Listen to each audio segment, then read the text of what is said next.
History will judge this conference not by what we say here today,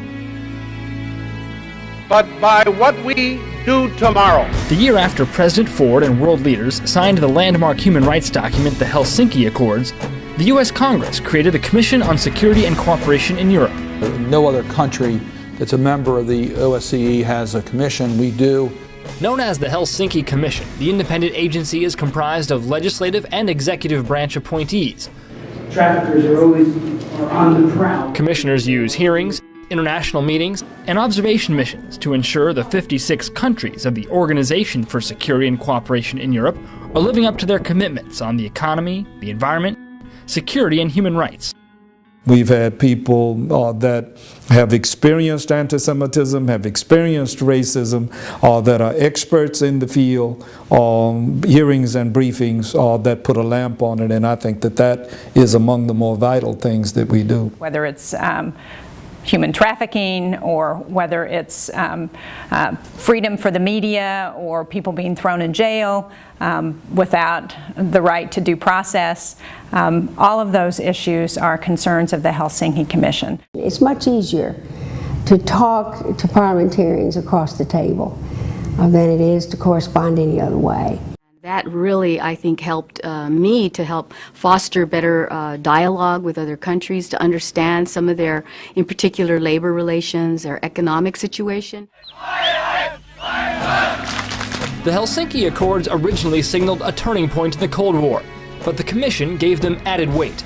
We emphasized the human rights dimension and promoted it and promoted it and promoted it, much to the chagrin of the people in the Kremlin. It was important for the people in Eastern Europe and the Soviet Union whose human rights were being denied, and they needed some champions on the outside. I remember traveling behind the Iron Curtain and meeting with human rights activists in a country, and we were their voices. The Helsinki Commission's impact spans the globe, helping overturn a racist citizenship law in the Czech Republic, supporting a war crimes tribunal for the former Yugoslavia, and helping free thousands of Jews and dissidents from the Soviet Union, including people like Yuri Orlov, who was imprisoned for his pro-democracy work.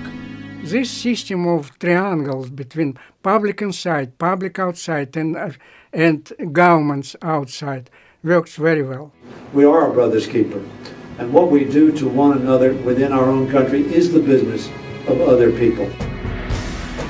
With former Helsinki commissioners now in the cabinet and direct communication with the administration, the Commission has a history of achieving results. We take their input very seriously and seek to act on it. Commission ideas became adopted as U.S. policy.